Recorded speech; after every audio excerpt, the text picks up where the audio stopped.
Hello students, मैं विकास अनमोल आपके सामने फिर हाजिर हुआ हूँ क्लास 12 से इंग्लिश की बुक जिसका नाम है फ्लेमिंगो प्रोज सेक्शन से फर्स्ट चैप्टर जिसका नाम है द लास्ट लेसन। जो लेसन आपकी पुस्तक में फर्स्ट नंबर पर देगा उसकी इंट्रोडक्शन अर्थात उसका संक्षिप्त जो परिचय है वो इस प्रकार है कि एशियाई सेनाओं ने बिस्मार्क के अधीन वर्ष 1870 में फ्रांस पर आक्रमण कर दिया।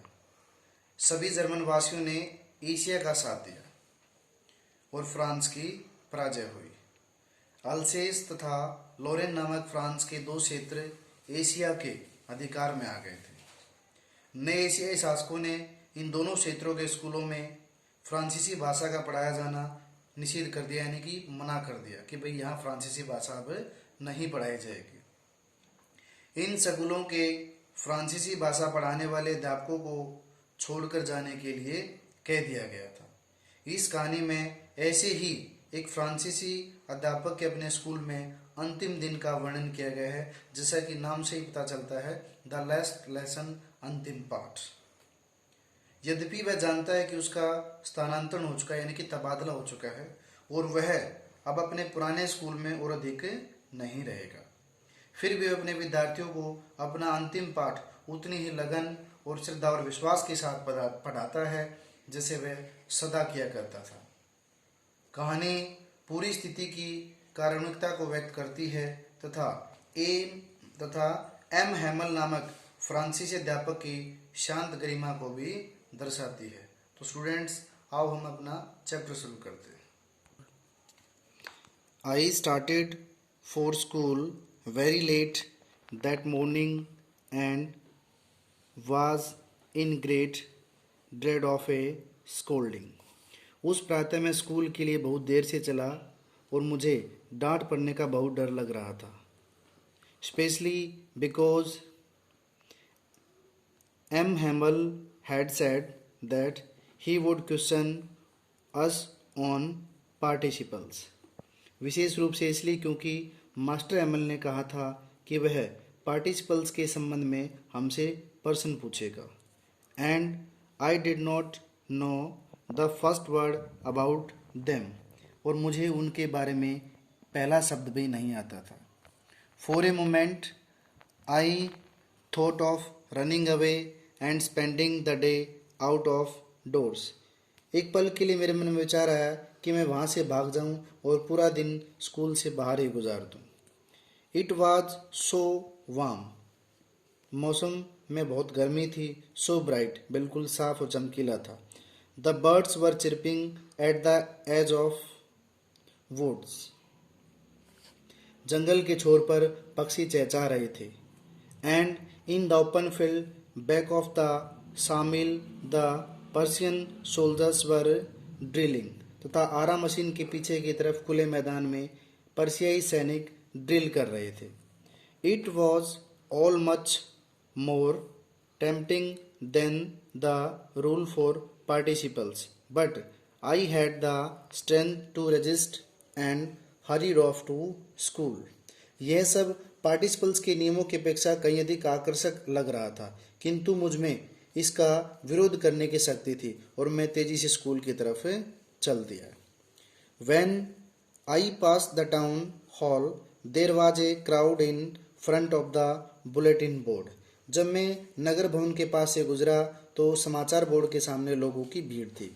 For the last 2 years, all our bad news had come from there. The lost battles, the draft orders of the commanding officer, and I to myself without stopping. पिछले 2 वर्षों से हमारे सभी बुरे समाचार वहीं से आते रहे हैं। हमारी हारी की लड़ाइयों के बारे में, अनिवार्य सैनिक भर्ती के लिए, कमांडिंग ऑफिसर के आदेशों संबंधी समाचार। What can be matter now, तथा मैंने वहाँ बिना रुके मन में सोचा कि अब यहाँ क्या हुआ होगा। नेक्स्ट पेज है। Then, as I hurried by as fast as I could go, the blacksmith watcher who was there with his apprentice.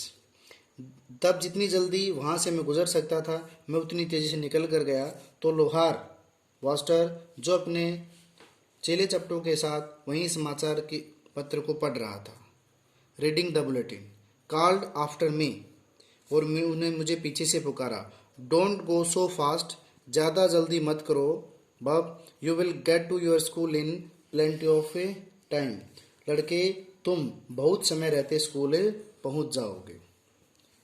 I thought he was making fun of me, मैंने सोचा वह मेरा मजाक उड़ा रहा था।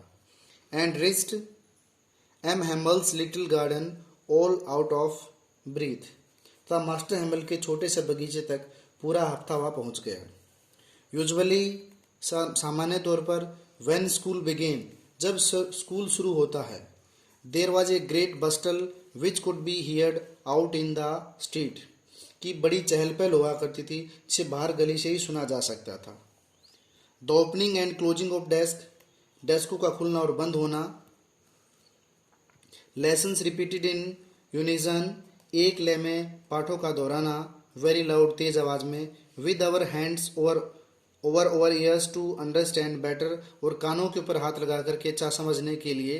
And the teachers great ruler rapping in the table, और teacher अपने रूलर को मेज पर थपथपाने की। बट परंतु now it was all so still, परंतु वहाँ बिल्कुल चुप्पी छाई हुई थी। I had counted on the commotion to get to my desk without being a seen, मैंने इस बात का सहारा लिया था कि मैं उस भगदड़ के भीतर ही किसी को पता चले बिना ही अंदर डेस्क तक पहुंच जाऊंगा। But of course that day everything had be as quiet as Sunday morning, लेकिन आज जो रविवार की प्रातः होती है उसकी तरह बिल्कुल शांत दिखाई दे रहा था। थ्रू द विंडो आई सा माई क्लासमेट्स, मैंने खिड़की से अपने सहपाठियों को देखा। ऑलरेडी इन देयर प्लेसेस, वह अपनी सीट पर बैठ चुके थे। And M Hamel walking up and down with his terrible iron ruler, और अपने लोहे के छड़ से अर्थात रूलर के साथ काख में दबाए हुए मिस्टर हेमल जो है वो हमारी कक्षा में इधर उधर चक्कर लगा रहा था। I had to open the door and go in before everybody, you can imagine how I blushed and how frightened I was, जब मैं अंदर दरवाज़ा खोलकर अंदर दाखिल हुआ तो मैं सभी के सामने था, और आप ये कल्पना कर सकते हैं कि मैं कितना डर गया हूँगा और मुझे कितनी शर्म आ रही होगी। बट नथिंग हैपन, किंतु कुछ भी नहीं हुआ। एम हेमल सामी, मिस्टर हेमल ने मुझे देखा। एंड सेड, और कहा, वेरी काइंडली, बड़ी दयालुतापूर्वक, go to your place quickly, जल्दी से अपनी जगह पर चले जाओ। लिटिल फ्रेंड, छोटे friend, we were beginning without you, हम तुम्हारे बिना ही शुरू करने वाले थे।